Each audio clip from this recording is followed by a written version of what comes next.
You're watching How Leap. Let's upload a YouTube video from your phone.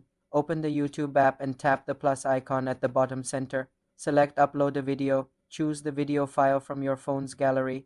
While it uploads, you can edit details, add a title, description, and select a thumbnail. You can choose a frame from the video or upload a custom image. Set the visibility to public, private, or unlisted. Add video elements like end screens or cards if needed.